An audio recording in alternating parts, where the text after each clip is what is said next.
සුබ දවසක් ඔයාලා හැමෝටම. අද මම ඔයාලට අරන් ආවේ රසට ඉස්සෝ කරි එකක් හදාගන්න විදිහ කියලා දෙන්න. මේක ගොඩක් රසයි මේ ඉස්සෝ එක.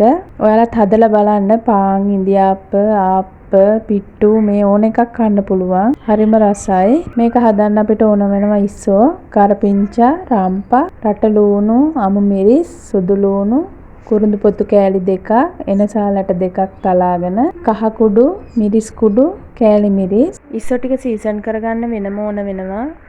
කහ, ගම්මිරිස්, ලුණු. ඊට පස්සේ ආයේ අපිට ඒකට ඕන වෙනවා අබ, උළුහාල්. ඉස්සන්ගේ උෂ්ණය අඩු කරගන්න අපි ඒකට දානවා මුරුංගා කොළ. ඔයාලට කැමති නම් විතරක් මුරුංගා කොළ දාන්න පුළුවන්. මොකද මුරුංගා කොළ දැම්මහම ඉස්සෝ එකේ අර කරි එක චුට්ටක් විතර උකු ගතිය අඩු වෙනවා. මේකට උකු පොල් කිරි කෝප්පයක් ඕන වෙනවා. ඒක මට මේකට තියන්න අමතක වෙලා. දැන් අපි ඉස්සෙල්ලාම කහ, ලුණු, ගම්බිරිස් ටික දාලා මේ ඉස්සු ටික හොඳට අත ගා ගන්න ඕනේ. මේ විදිහට හදාගෙන අපි මේක ටිකක් පැත්තකින් තියලා තියනවා විනාඩි 5ක් විතර. ඊට පස්සේ මෙහෙම භාජනයක් ලිපේ තියලා තෙල් ටිකක් දාලා ඒක රත් වෙනකොට ඒකට අබ, උළුහාල් දා ගන්නවා. දාලා ඒක විනාඩි 2ක් විතර බැදෙනකොට ඒකට රම්පා, කරපිංචා, රට ලූණු, කුරුඳු පොතු, එනසාල් ටික දා ගන්නවා.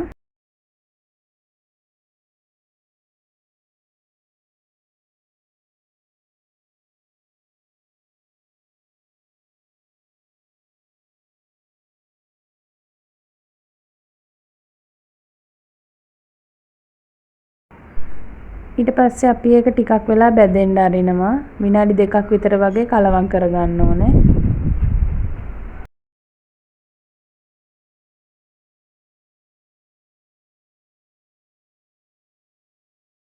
මේ විදිහට විනාඩි 2ක් විතර බැදුනහම අපි ඒකට සුදු ලූණු එකතු කරගන්නවා. සුදු ලූණු එක දාලා ටිකක් කලවම් කරගන්න.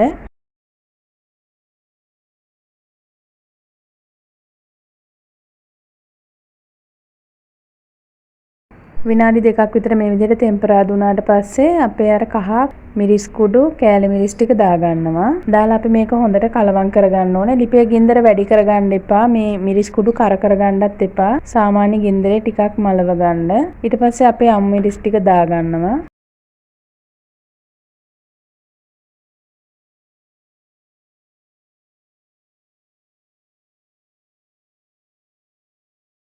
දැන් අපි මේකට අපේ අර සීසන් වෙන්න තිබ්බ ඉස්සෝ ටික දා ගන්නවා. දාලා හොඳට කලවම් කරගන්න ඕනේ.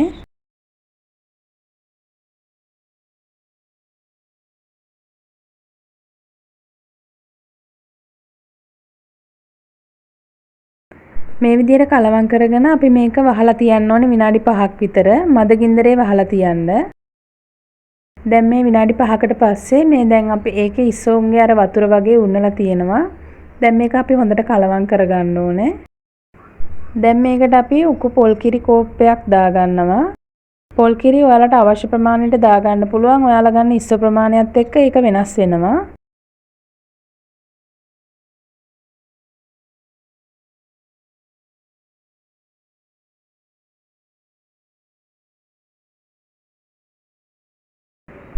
පොල් කිරි දාලා මේ විදිහට කලවම් කරගෙන අපි ලිපේ විනාඩි 5ක් 10ක් විතර මේක උයා ගන්න ඕනේ.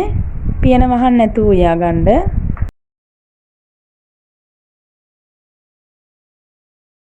දැන් අපේ ඉස්සු කරි එක හරි. අපි දැන් මේකට මුරුංගා කොළ එකතු කරගන්නවා. මුරුංගා කොළ එකතු කරගෙන මේක හොඳට කලවම් කරලා අපි ලිප ඕෆ් කරගන්නවා. ලිප ඕෆ් කරලා ටිකක් නිවෙන්න තියන්න ඕනේ. දැන් මේ තියෙන්නේ අපි හදාගත්තු ඉස්සෝ කරි එක. මේක ඇත්තටම හරිම රසයි, හරිම සුවඳයි උයනකොට. හැමෝම ඉස්සෝ කරි හදන්න දන්නවා. ඒත් මේ විදිහ වෙනස් විදිහක්. මේ හැමදාම මම හදන විදිහ. මේක කන්න අපේ ගෙදර අයත් ගොඩක් ආසයි. මේ විදිහට හදලා බලන්න ඇත්තටම ගොඩක් රසයි. මේකේ අමුද්‍රව්‍ය වල ප්‍රමාණයන් මම ඩිස්ක්‍රිප්ෂන් එකේ දාලා තියෙනවා. ඔයාලට ඒකෙන් බලලා හදාගන්න පුළුවන්. මගේ වීඩියෝ එක හොඳයි නම් ඔයාලා මගේ වීඩියෝ වලට කැමති නම් මගේ channel එක subscribe කරන්න, bell icon එකත් click කරලා තියාගන්න. එතකොට මේ වගේ වීඩියෝ දැම්ම ගමන් ඔයාලට notification එනවා. එහෙනම් තව දවසක හම්බ වෙමු. ඔයාලට ගොඩක් ස්තුතියි මගේ වීඩියෝ එක බලුවට. සුබ දවසක්.